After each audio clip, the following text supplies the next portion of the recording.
Ani Bojo, Kwe, Sego, Wache, welcome everyone. It's really wonderful to have you all here for our special craft and Zoom. We're doing, as you probably all have your kits at home, we're doing a really beautifully prepared kit that Makatew Crafts, Marc Forgette has lovingly put together for us. So my name is Nathaniel Parent, Ondakin, Indigenous Nagig Dodem, Calgary Ndonjaba, Oshkabeos and Dao. I'm happy to be here with you today. So I work at the Makatew Center doing activities and events. So we have active programming going on throughout the whole term, and throughout the week we have all kinds of activities and events. So we're really happy to work in partnership with the events team in the hub to put this on, this special craft and Zoom event. But I will note that we always, every Thursday, we do have a more organic craft time that we are led through with Jackie Tunut, our Aboriginal counselor, and I believe she will be joining us today as well. So we do have those counseling supports for you every week. We also have daily programming. We have daily smudge and a daily student support circle. So if you're struggling in any aspect of your student career or maybe personally, we do have those supports in play to connect you with all the wonderful student support services and all the services really at Algonquin College. So we're always here for you. The Makatew Center is that gathering place at the college. So we're expanding our reach virtually this year, and it's really good to see. Oh, Jackie is here. Awesome. So I'd like to introduce Jackie as our Aboriginal counselor. So if anyone is maybe needing one-on-one time today while we're in the session, you can private message me, and I can set up a break room for you and Jackie to talk with. But anyways, those are some of the housekeeping items and a little bit about the Makatew Center. If you do have any further questions, be sure to check out our Facebook page at the Makatew Facebook page, as well as our website, the Algonquin College Makatew website. We'll put in some links in the chat, and as well at the end of this session, we would love for you folks to fill out a survey, tell us how we're doing, and any ideas that you have, suggestions, comments. We welcome those things. It really helps us to improve our services in these unprecedented times. So I won't take up any more of your time. I'd like to introduce Marc Forgette, who will share our activity today and talk about his journey that brought him here. So thank you very much. Miigwech. Ani Buju, Marc Forgette, Indigenous Anishinaabe Gadal, Makwa and Dodam, Ottawa and Dunjiba. Good afternoon, everyone. Welcome to Makatew Workshops. So this afternoon, we will actually be doing a Dreamcatcher. So you have the kit in front of you. What we have here is exactly what you're going to be completing by the end of the hour. So in front of you, in your kit, you would have received your metal ring here. That's your 4-inch ring. You'll have 2 strips of lace. So we have a thicker lace here, as you can see, as well as a thinner lace. So the thinner lace will be used for the feathers. So we're going to be using the thicker lace to wrap our ring with. You also have your feathers right here. We also have your wooden feather with your logo on it. So that was especially made for you guys. You have some beads, which I have here. We have our artificial sinew and got our super glue. So this will help us to get the leather onto the ring and get it started. So what we'll do is we'll start with getting your long lace here. So as you can have here with your metal ring, and this is where your super glue is going to come in handy. So if you take your little tube of glue, you'll twist it one way to break the seal on it. And then you'll just remove this little cap here, as you can see.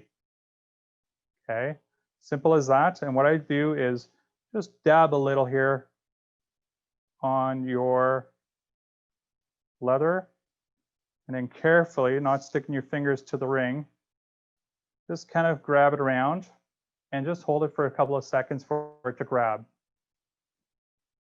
Okay, your fingers might get a little sticky, but that's okay. That'll wash off with hot water and soap. We'll just hold like this for a couple of seconds until it grabs. It'll just help when we start wrapping around the leather around the ring. Are we sticking the thicker leather or the thinner one? The thicker leather is what you're going to use for your ring. Okay.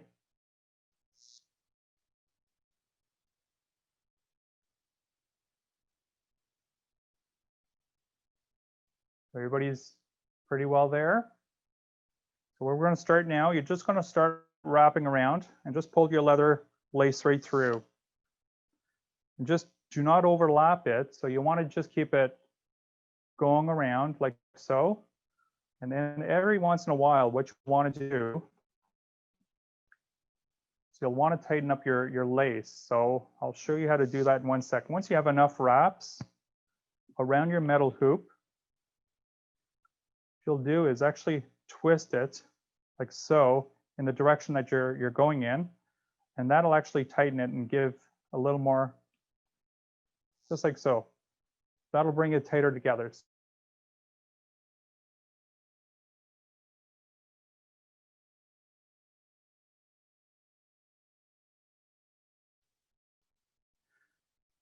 So dream catchers are traditionally made of red willow branch and real sinew.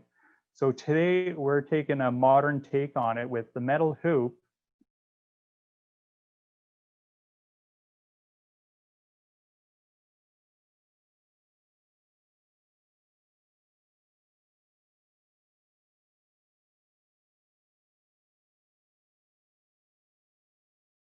And then I'll show you how to finish off the hoop at the end. Once you're at this stage here, where there's just a little left where you've gone to the beginning, is where we're going to, I'll show you how to finish that off. But I just want to let you guys know that all the leather I use is actually locally sourced. So if Nathaniel or Michelle can zoom over to the other camera.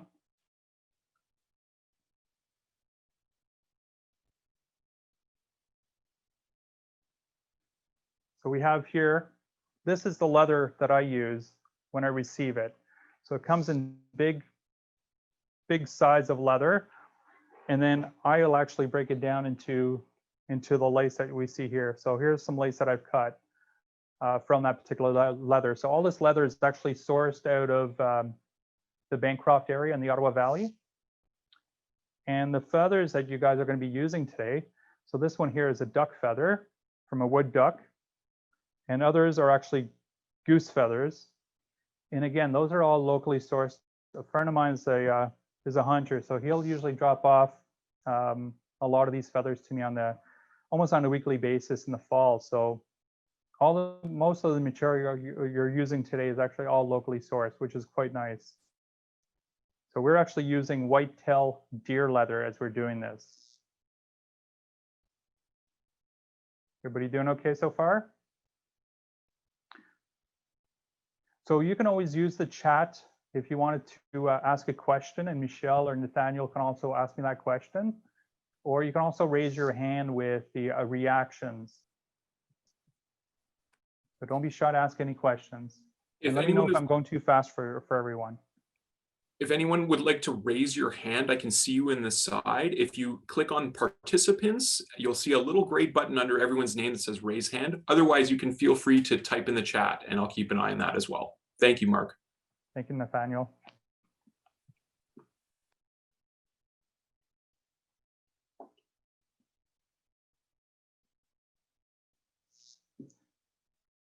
Does everyone have scissors at all? Because you may need scissors as we're going to do some trimming of the leather and the sinew. So this may be a good time to go grab a pair. I should have let you guys know that before we started.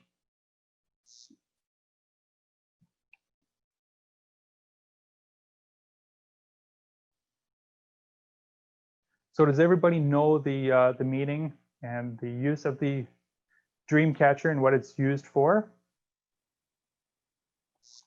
Sure, some of you know probably the story, but traditionally it's used to get rid of bad dreams and to let the good dreams flow down through those who are sleeping. So that is designed, it's designed like a spider web. So the spider web catches the bad dreams, and the good dreams actually flow down through the feathers and to the person who's sleeping. So it's typically hung above the bed is where it's typically hung.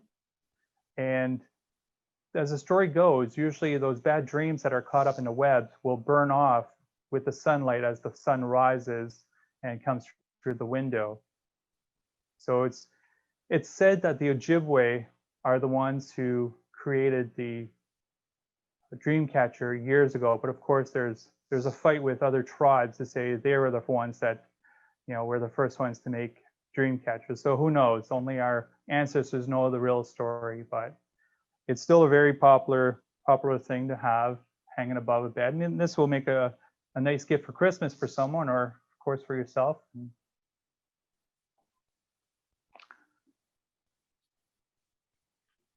So perhaps you can let Nathaniel know when you guys are ready to move to the next steps. I don't want to move too fast either. A few people wrote in the chat just saying that they're halfway done, and I'm just scrolling through, and it looks like there's a few people still working away. Good. And it feels good. It's such a beautiful soft leather. So I get the opportunity to go down to my supplier and actually select the leather myself. And I'll spend usually a couple of hours. And every piece of leather I look at, I look what I can create with it. Try to waste as little as possible. So that's where I make my own lace with the smaller scraps, right? So this spiral here will actually cut my lace for me. So I can really use a small piece of leather that would not be good for anything. This big can come out, 48 inches worth of lace with it. Otherwise, this would probably be scrap leather. And so cutting lace by hand is very tedious and long. So I find cutting it with a press, like I have right behind me here, is very efficient to make my lace with. So it looks like folks are caught up to your area. If you're not, I think Marc, it sounds like you're really adding some beautiful context as you do it. So and we will be recording this too. So just keep that in mind, folks, to take your time. And sometimes when we're first learning a new skill, you have to kind of undo things and redo things. I used to work with a lot of grandmas, so I can't tell you how many times I got knots in places I don't even know how I got knots. So you got to have that patience when you're crafting. Right. So this is what your ring will look like once you're almost to the end here. And so you should have just a little part here where where we're going to glue off here. So Nathaniel's trying to change the camera angle here. So what we're going to do is, without cutting your lace, whatever's left, you should have about 12 inches left here. So what I'm going to ask you to do is just add a little glue on the inside here, a little dab of glue, and just enough for it to hold off, and then just twist that over. And that's okay if it overlaps. That's fine, because we're going to hide that. So you can see here how I've overlapped mine. So I'm just going to try to keep it in focus. So that's all I've done here. Just like so, and I'm holding it tight and letting this glue set for a few seconds. So I might just add a little more here just to bring it over the top. Okay, like so. And then I'm just going to let that set, and then I'm going to snip off, and then we're going to move to making our web. So, and I'll show you how to get started on that. So once that's done, we're going to save this piece here for our hanging. So we'll use that at the end. So I'll just snip that off. Nope, so you can see that a little bit didn't take. Add a little more glue here. There we go. Okay, so now I can feel that that's taken. I'll let everybody get that done. And if you've already done, you can actually undo your lace, your sinew here. So I've just bundled it up for shipping. So we're going to do the whole thing. Should be about 6 feet or so of the lacing. Sorry, of the sinew. So you can see this big knot up here where we've tied off. That's where I'm going to make the top of my lacing like so. That's where I'm going to hide that big lump, is with this lacing here. So don't worry about that. We'll hide that at the end. So if you're ready for the next step, and please let me know if I'm going too fast as well.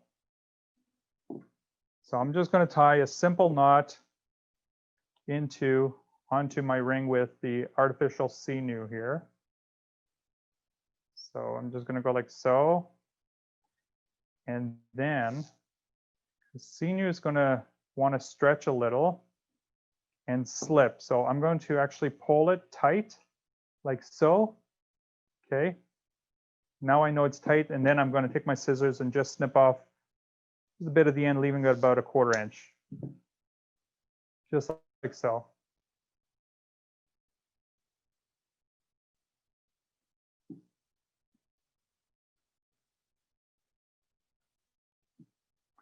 Okay, so we're going to start with the webbing. You're going to go about 1.5 inches across, right across like so.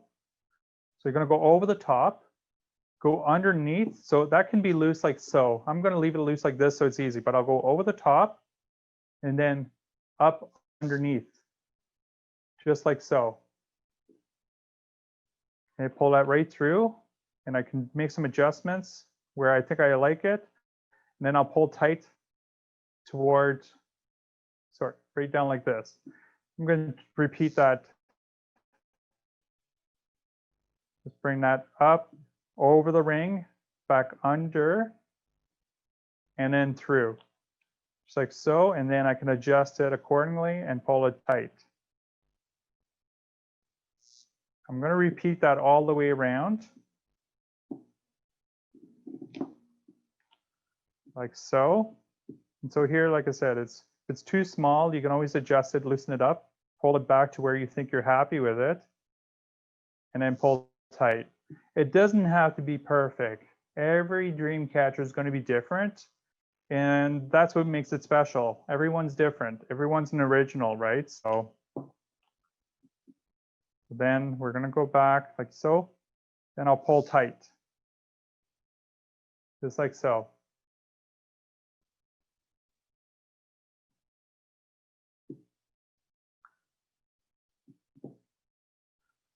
So eventually you're going to come back around to the beginning. So they're going to go like that. And then when we get back to the beginning, I'm just going to get there, and then I'll show you guys in a minute or so. So now I'm back to the beginning. So I'll let you guys catch up.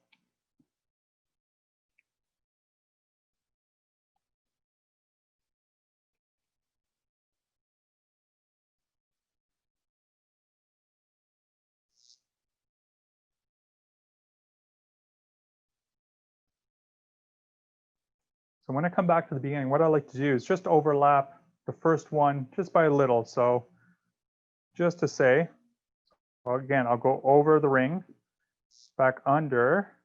And then here, I'll just overlap it just very so slightly, just like so. So you'll have the double knot looking here. But that's okay, because I'll push those together just like so, and that's perfectly fine.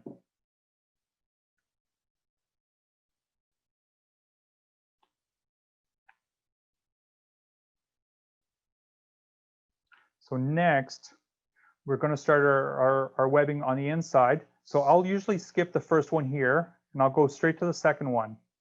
So usually what I'll do is I'll just take a bit here and just loop it like so. Yep. So, okay, so what we're doing, so once you've done you've just finished your hoop. Okay, so we've done our first time around. We've attached to the ring. So now we're going to be going through and attaching to each of these inner webbings here. Okay, so from there, I usually like to just take a little loop like so. And then I'll put it through not your first one, skip this one here and go to the second one.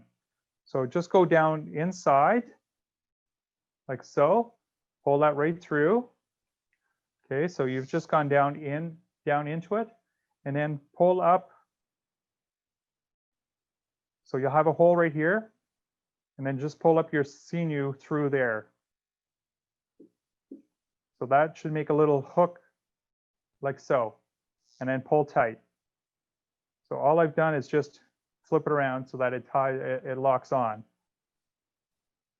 Okay, and I'll do it for the next one as well. I just make myself my little loop here. I go down inside and then I come up underneath. I'll pull my sinew through, and then I'll make those adjustments so that it's kind of in the center.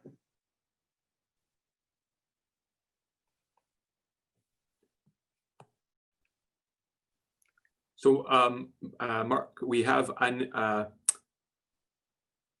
Anas Abu Sheikh. Yeah, Yep. that's me. And I actually missed that last step. I have them. It goes around. Okay, So I'm not sure what we do next. that's okay. So what I'll do is I'll undo mine. Okay. So now I'm just going to go back to where it was from the beginning. So let me just reset here. I'll try to get a better camera angle for you guys to be able to see. Okay, so as you can see, I've done my around the ring. So the next step will be actually we're going to take from here to here. So we're going to skip this one. Mm-hmm. Okay, so where you've tied off, skip this one here, and we're going to tie off for this one. So make it easier. I'm going to take the end of it, okay, like so. I'm just going to go down inside between the ring and the sinew. Okay, so I'm going to pull through. And then I'm going to take the end. So as you can see how this is up here. Just going to go through it like this. Just pull it right through. And that will that'll cross over. Okay, so when you pull it tight,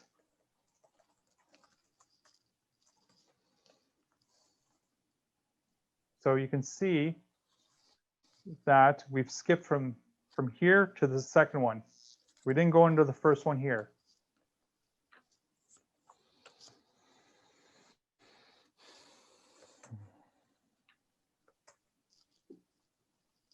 I'll do that again just to make sure everybody saw that. So I'll take the end of my sinew here. Whoops, there we go. And I am going into not the first one here, the second hole. I'm going to pull through and just pull up. Pull through, and that should lock it in here. You just squeeze it around to get it centered. From there, I'll go to the second one right next to it. So I'll go in and up. Pull through, and that'll lock it. I'm going to keep doing that going around.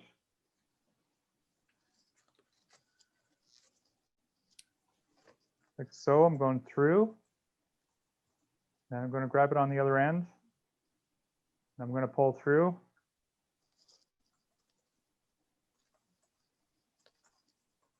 And I always pull tight so that my webbing gets tight.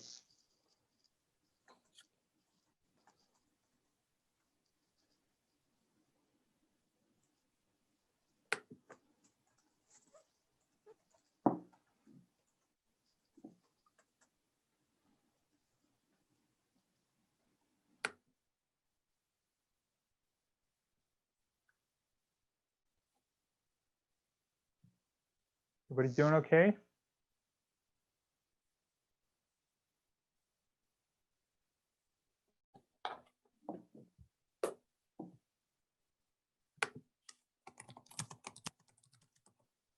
Just again, just making sure that it's tight.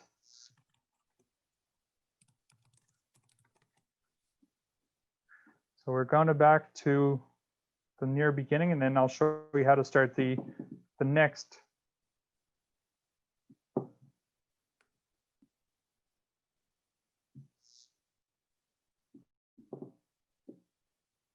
So now we've done our, now we're going to go to the next one, which again is the closest to you. So we're always going to be working inside all the way through. So I'll show you, and again, it's no different. You're just going through the second hole, not the first one, but the second one. And then I'll move this back because I want to come through here.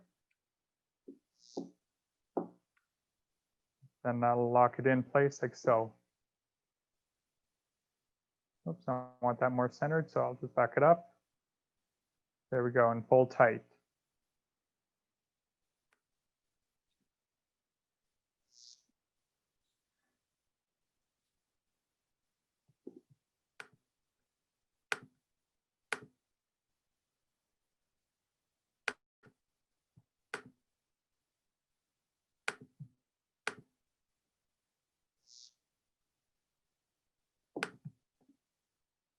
And if you have any questions, don't hesitate to ask. And I'll slow down or back up and help you through.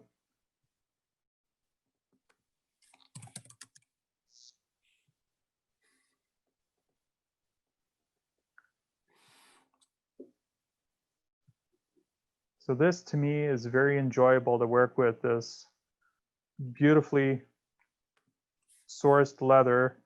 I enjoy working in my workshop, creating different things and working with this leather. And I'm always respectful when I'm handling this leather because I know this animal gave its life to, for us to feed families and communities in the Indigenous communities around the Ottawa Valley. So I'm always respectful when I'm working with these animals. And I'm very grateful that I have that opportunity to work with beautiful stuff like this. So now you can see that my web is starting to really come together here as we're closing up the gap in the middle. So some of you have probably seen dream catchers with beading or double dream catchers. So that's very advanced. Those are really good artisans that have been doing this craft for many years. But if you were to add beads to this, we'll say I would use smaller beads than what I have here, but I'll show you.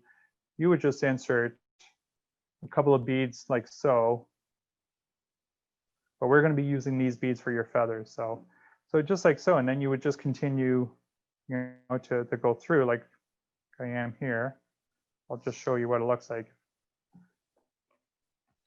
So that's how you can add beads to your dream catcher, right? So and simply doing that, just adding beads as you go along. So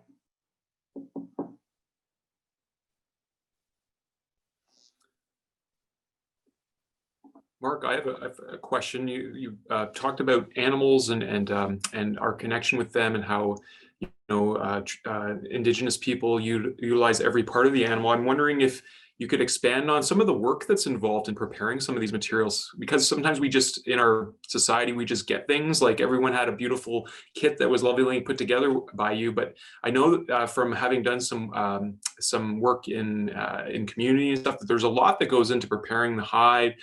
Sinew traditionally would be a lot of work involved in preparing to make these kinds of things, right? Yeah, absolutely. So like I said, when I get these hides, they're already, this is actually colored. This is a dye. So this color of gold is very traditional in this parts of the valley. So that's very Algonquin, Ojibwe colors. If we're going down closer to the St. Lawrence, where the Mohawk or the Iroquois, they love more it's almost like a skin color. That's the color that they like their leather. So this is actually dyed. This leather is dyed gold. The process to prepare this leather to this stage here requires quite a bit of work. It gets tanned. So somebody has to scrape all of the meat off of the hides, and then they'll soak them for a few months before to treat them in salt and so on and certain chemicals in order to prepare them so that they can actually be to this stage here of their life, it probably takes a good year from, from the process of when a hunter goes out. Usually they don't want to always want the hide. Sometimes they just want the meat to feed their families. So their hides will actually be donated in order for the leather to be processed and be used up. But again, a lot of the hunters will leave the hides if they don't want to carry them out of the woods. They'll leave them there because you know what? That will feed other animals like wolves and foxes and birds. So it's still not going to waste. It will break back down back into into the earth because it is a sustainable product. So, but for the most part, we try to use every bit of it for benefit. So artificial sinew, this is nylon, wax nylon, but real sinew is very strong, and it's used for sewing. It's used for, we're using it here for our dream catchers. It's used to, back in hundreds of years ago, that's the way they would tie things to their spearheads to their bows. So every part of the animal has a certain way that they're going to use it, whether it's a hoof for rattles or the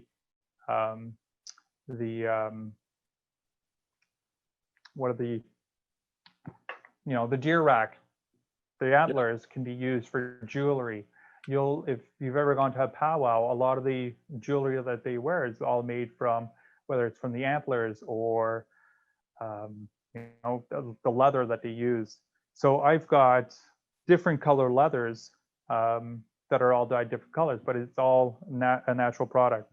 So like, again, these are some of the other things that I make. So it's a little harder to see this here, but this is a journal that I've made for a journal, and this is all handmade and hand sewn. Bookmarks are another big thing that I make here. So you can see these bookmarks here, and they're very popular, and it's just, I love working with the leather that people just enjoy them. So and again, the feathers, I just, when my friend drops off the feathers to me, I'm like a kid on Christmas morning because they're so beautiful, and I just love harvesting them and plucking them and knowing that I'm going to be reusing them. They're not going to waste, because a lot of the time these feathers are going to waste. Any scrap leather that I have or smaller feathers that I use, I'll actually in the spring take all that material and just dump it back into the forest, because I know in the spring the birds are going to use that to make nests. Animals are going to use that to make nests and their nests for the season. So it's not going to waste. So even my waste is not going to waste. But I try to use as much as I can by repurposing it, either making lace with some of my scrap leather. Because, for example, if we look at this leather here, you can see all these little spots here on this leather. To some people, that's ugly. To them, that's like, no, that's not beautiful leather. We're not making a leather jacket from denier leather here. Those are actually tick marks, deer ticks from this animal. If we look at furthermore, you may have scars. So to me, if we're looking at, certain scars on the leather, well, that animal was probably running away from a predator in a forest and caught itself on a branch. This to me is a story that animal is telling us. It's not ugly. It's not scrap. This is a unique piece of leather. So I may not be able to use this for, let's say, for a medicine bag, but I will use that for lace, because once that's cut up into lace, you will not see that. So I'm not wasting any of the leather as much as I can. So especially the ends like this, I'll use that to make lace. So because once it's cut into lace like this, you don't see the defects, right? So I try to use as much of the leather as possible. Thank you for. How's everybody doing? We have one question from Terry, who's asking, how small should we make the webbing? Well, that's a good question. So if you look at this one here that I've already done, you can see how tight that webbing really gets there into the middle, right? So, and it's when you think you're ready. When you think you're good to go, and we'll just knot that off into the middle here onto itself. And once you pull tight, that should knot up.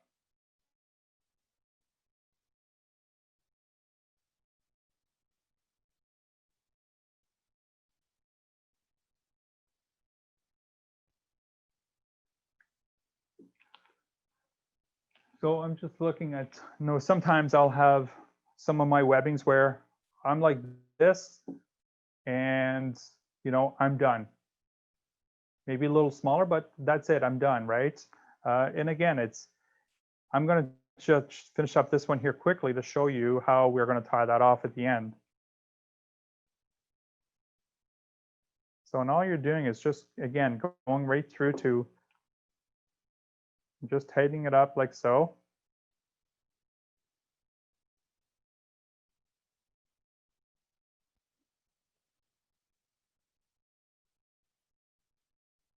And once it gets to the really small stuff, if you want to skip one of the, not the tie off, but skip one, you can also do that. And I'll show you what I mean, because sometimes it gets really small and tight. Like, so maybe here, I might not go here. I might just, so if I'm not going to go here, I'll decide to go here instead and skip that one particular one.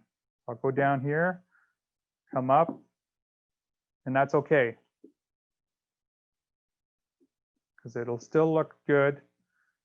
I'm almost ready to tie off here, so I'll show you guys in a second. And pull that through, come on. So now I might just go straight across here instead and skip one, and then I might tie it off right here. I think that'll be suffice. Yeah, so now is where I'm going to tie off. Whoops, there we go. So we have another question, Marc, and it's funny, it's synchronicity, because I was going to ask you to share too. So we're both wearing moose hide pins, and I was wondering, and Jackie is wondering if you would share a little bit about what that represents.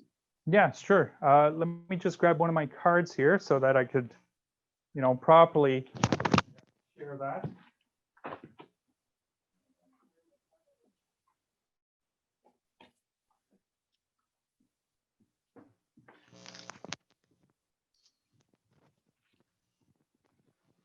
Okay, so I cannot find my cards that the Moose Hide campaign comes from, but I'll try to share the story as best I can without making Raven proud. So the Moose Hide campaign started out in BC by a girl named Raven when she was 15, and she wanted to bring awareness to violence against Indigenous women and girls, but not just Indigenous, but all women and girls right across Canada, to bring awareness against, to make it aware to men about the violence that goes on, behind closed doors. And that's how the Moose Hide campaign came about. And so I'm wearing my little badge here, as well as Nathaniel has as well. So, and this is a grassroots thing that's just taken off, and it's been really something I've been supporting. You can request to have your own pin, and they will gladly mail you this for free. All you have to do is just go to the Moose Hide campaign website, and if you go to Google Moose Hide campaign, you'll come about their website, and you'll be able to read about the story and about Raven, and how this has really, come forward. And you know what? If now going forward, you watch TV, you probably watched some of the parliamentary members actually wearing a pin on their suits. So it's a silent reminder, but a strong reminder that violence against women and young girls is not okay, and us as men have that power to change that, right? So, and I think that's her story that she wants to share with the rest of us. So it's a very well worth campaign that I like supporting as well. Thank you much for being a kind man, Marc, and for wearing that. Thank you. Does anyone have any other questions at all? How's everyone doing? Looks we got some thumbs up, so that's good. That's a good thing. That's a good sign. So I'm just going to reattach my mic here. I had stepped on it, so it came in unattached. So, okay. So is everybody pretty well done with with are ready to tie off their webbing. It's simple. So I'm going to work with a little less. So I just cut off my seam here to about 12 inches to just make it easier to work with.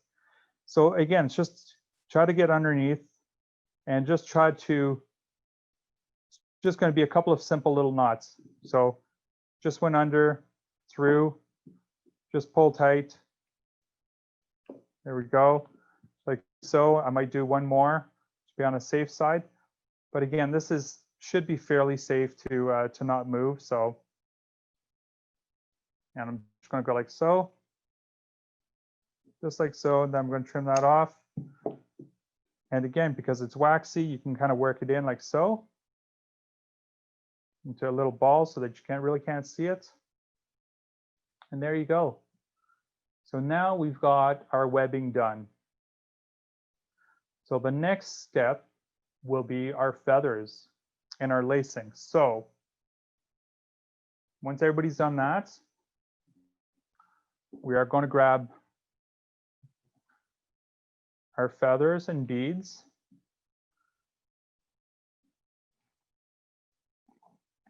As well as our thin lacing, which I'm looking for mine. Where did I put it? Right here. I'll let everybody catch up and tie off their webbing.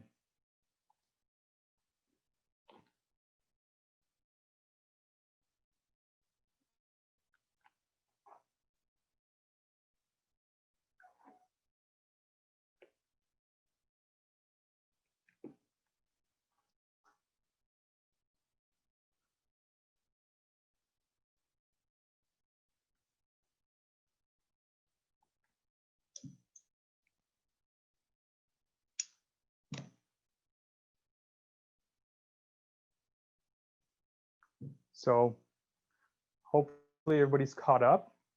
So now you'll take your thin lacing as you see here. Okay, so you've probably got about 45 inches worth of lacing. So we'll cut that up in about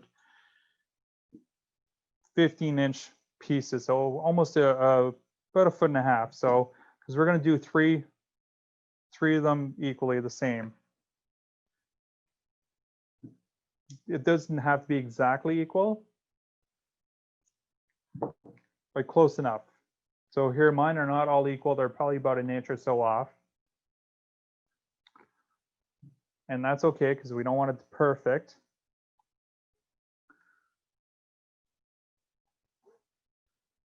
Next step is we're going to attach this to your, so all I do is just like so. And I'll grab the other end with the 2 pieces like so, and I'll just pull them through. And then just tighten that up, just like so. So you have your 2 pieces hanging.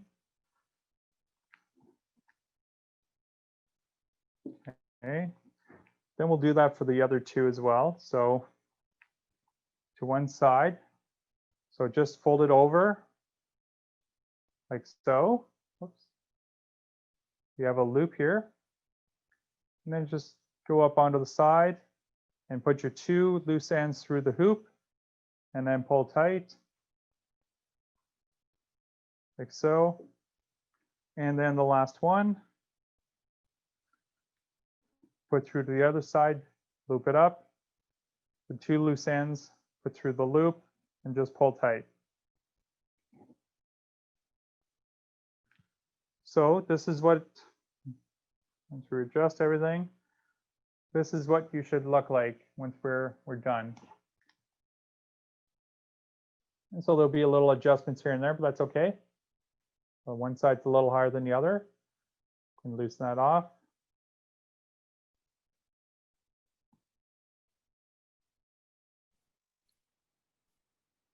Mark, we have a question. And Yep. I'll just get you to unmute yourself. Oh, am I muted? Oh, no. Oh, there we go. No. Yeah, I was just wondering about the knot that we had. Was it oh, maybe your maybe I webbing? just, if you bring it closer to the camera so I can see the knot. Are you talking about the webbing or the? Oh, the last thing with the the thin laces, how to. Okay, I think yep. So I've got a general idea of how to. okay, so take it and loop it up like so, and just in half. Exactly. That's exactly how. Yep. Okay, perfect. That's perfect. Thanks.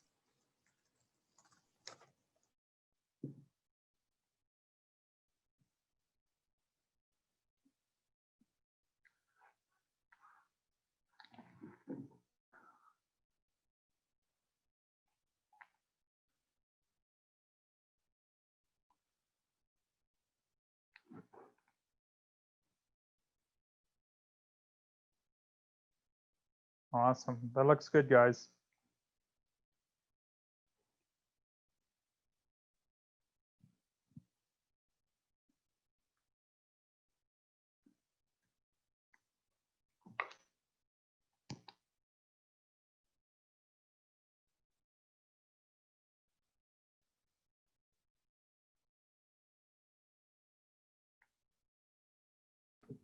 Is anyone needing time to catch up to the steps that Marc's at, or does anyone have any questions at all?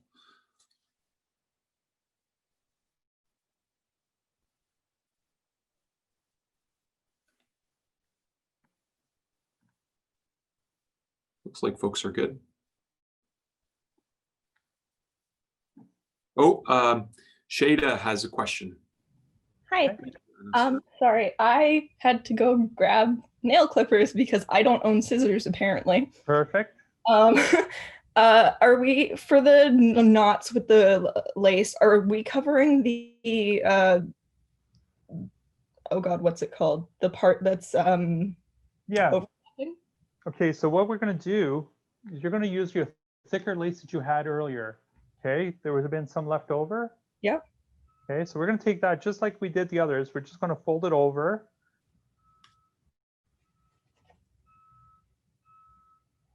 Okay, just fold it over in two. And then put it through the top. So let's see, I'm going to move some of my lace out of the way here so you can see. So all I've done is just fold it over, and then with the loop here and the two open ends, I'm just going to pull it through, and just to cover that up, just like so. Okay. And that'll cover that where we've glued and doubled back up on. So it'll look like this once you're done. Okay, thank you. Okay. And then at the top, for this part here, where the two open ends are, we'll just do a simple knot. We'll just take them both, flip them over, and just do a simple knot so that you can easily hang that with. Like so. Do a simple knot, just like so, and now you have a place where you can hang this up.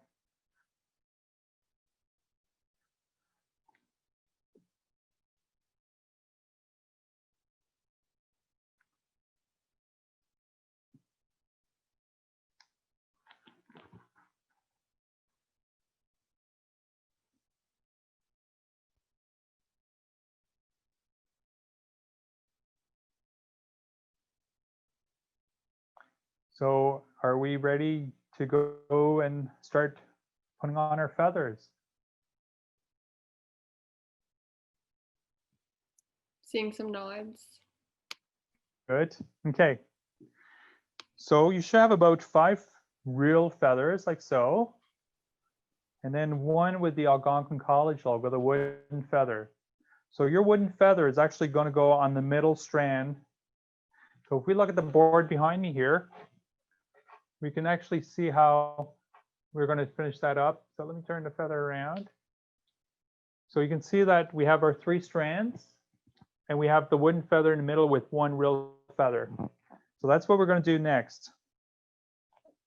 Okay, so I've got my Dreamcatcher here. Let me just pull that through a little so that you guys can see. So grab one of the middle strands. So you should have 2 strands falling down like this. Okay. So we'll take one and pull this back. So take your wooden one. First, you put your bead through. Should easily go through that lacing because it's not too thick. pull that right up. Second, you want to put your wooden feather through. I'm going to go through the front to the back, so I'm going to knot it at the back.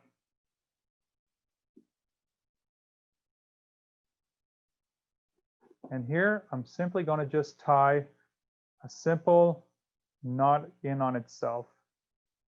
Whoops. Come on. I've got big fingers, so it's not as nimble. So I'm hiding a lot of it, but just like so, a little simple knot, that'll hold your wooden feather. Then we can drop the bead down. Okay, so that's one right here. That's the easy one. Getting the real feathers on is probably where you're going to want to use some of your glue in order to keep the feathers from sliding out. So you'll start with putting on a bead, like so. Your bead is just going to float, so you can pull right up to the top to get it out of the way. Then you'll want to take about 2 feathers and just put them just like so, just onto each other. Grab some of the leather, so you can overlap your feathers. Your leather can hang a little lower. That's okay, because we can do what we want, and it just looks nice to have a little lace. And then you got to try to squeeze the quills of the feathers through the bead. And if it's tight enough, you won't need glue because they should be able to stay, just like so. Okay. So you can see how that's gone in here. So now my 2 middle ones are done with my wooden feather. So the other 2 strands as well, as we're going to do the exact same thing. And if your quills on your feathers are too thick, feel free, if you have scissors, just to cut off about half of it, just like on an angle like so. Okay. And that'll make this a little sharper, but that'll probably go out into your bead a little easier. So that's okay, because you may have to do that if some of your feathers are a little thicker.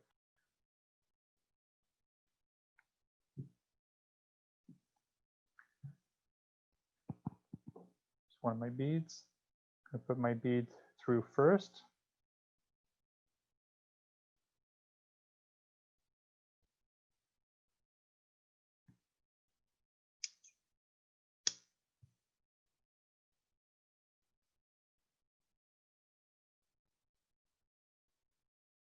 Sometimes it could be a little tough to get your bead through. And if that's the case, if you have good scissors, you can cut your lace on an angle like so. Make this a little, a little sharper and a little thinner, so that it'll feed through the bead a little easier.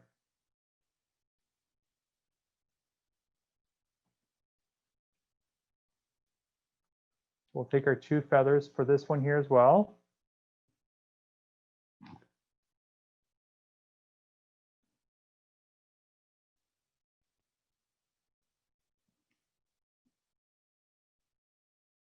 Actually, I'm going to use 1 feather because I got 2 lacing, so I'm going to use 1 feather on each.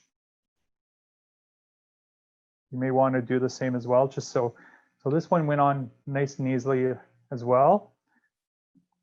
And then you'll want to do that for each one. So this one here, and then if you have, like I said, you should have 5 feathers. And I doubled up this one, I shouldn't have. So I'm just going to go like so. So we'll come to this one.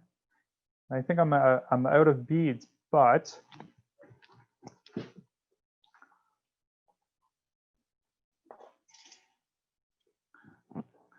this is what you are going to finish up with. It's a beautifully finished Dreamcatcher.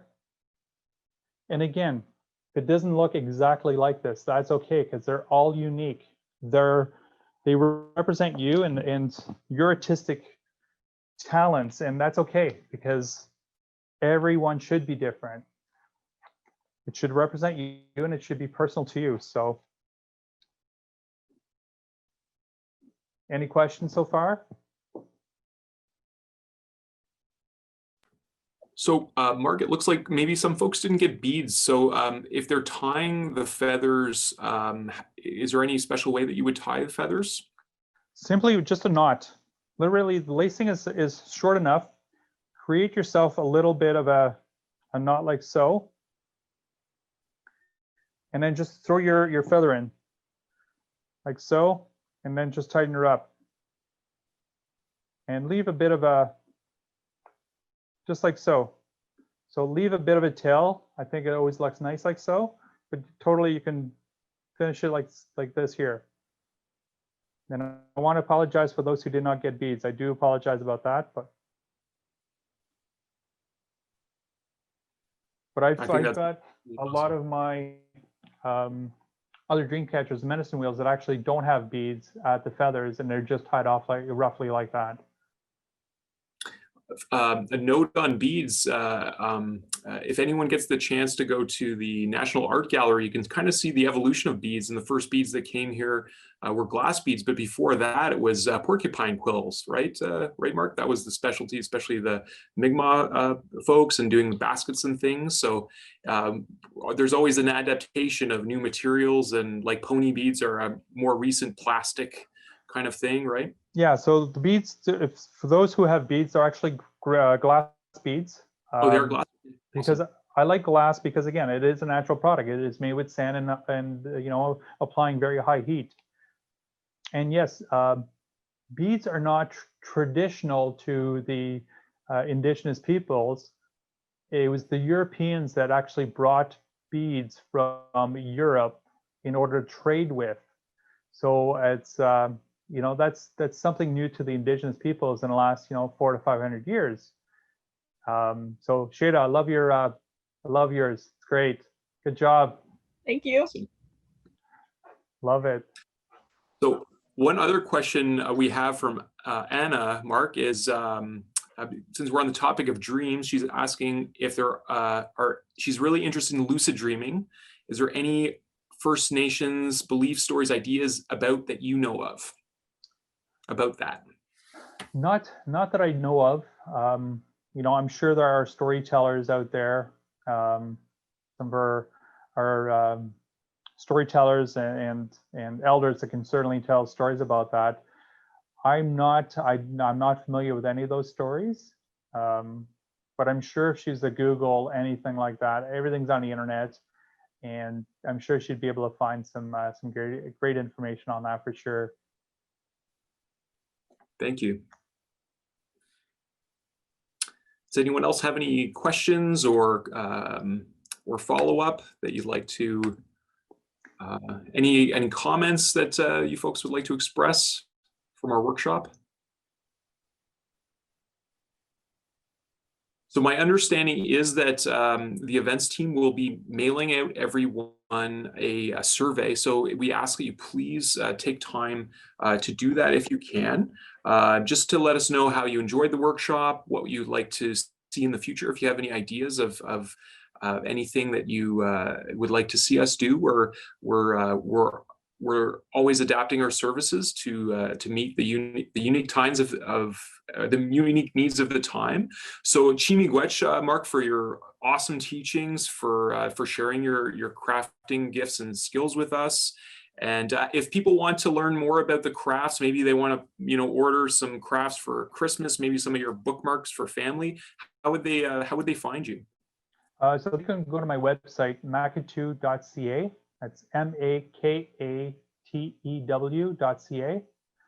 And I do have a store on my website where they could purchase things, as well as actually this morning I was just designing new designs from my bookmarks in time for Christmas.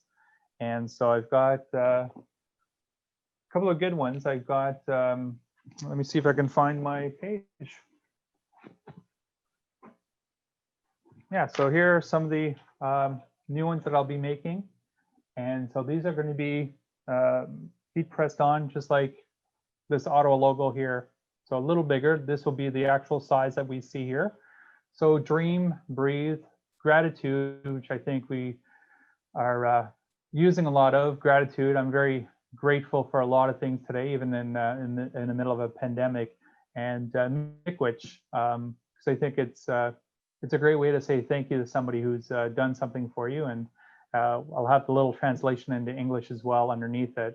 So yeah, so those hopefully will be available on my website by the beginning of December. So definitely, if anybody's interested, to check them out. And of course, we can mail them out and curbside pickup to be safe as well. So if you're from Ottawa, curbside pickup. And if you're elsewhere and would like one, definitely put that in the mail for you guys. Well, Miigwech, Mark, we see a lot of gratitude coming in from our comments. So thank you everyone for joining us today. Thank you to Michelle and the events team for helping organize this and coordinating this. And thank you for Jackie for being here too. And as just to recap what we talked about at the beginning, there's lots of activities and events.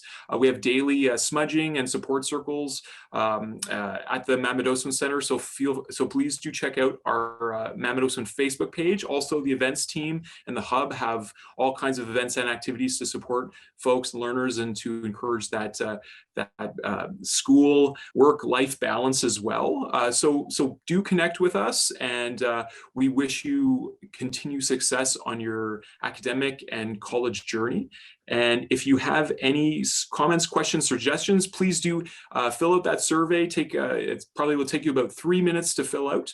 So you'll be getting a follow-up email with that, and that helps us a lot. So any final words you'd like to share, Mark, before we sign off? Actually, you know what? I would really like to see your Dreamcatchers, folks. So if you can, if you're on Instagram, I'm at Makatew20, at Makatew20. I'd love you guys to post some of your pictures of your Dreamcatchers. I'd love to see them, and perhaps hashtag the college as well. And maybe then Nathaniel could give you guys a hashtag, and I want to see those trending. I really want to see them. So Miigwech. I have one last question, Mark. For those who are watching this recording and maybe would like to access materials on their own, where would you say is a good place to buy that's sustainable and responsibly sourced? Well, I get some of my beads and some of my rings at Beta Dreams. So Beta Dreams is on Bank Street at the corner of Gladstone. They're an Indigenous owned and operated store. Kim there is the owner, and he's great. But they have beautiful products, a lot of them that are made from Indigenous artists and artisans from around our area. So definitely worth the visits. They have beautiful stuff. They have a lot of craft supplies there as well. So again, supporting local and buying Indigenous is a great way to go. So if you have a chance, you're in the neighborhood, Bank Street at the corner of Gladstone, and it's called Beta Dreams. All right. Miigwech, Mark, and thank you everyone for joining. Safe travels and enjoy the rest of your day today. Bye. Thank you. Thank you. Thank you. Thank you so much.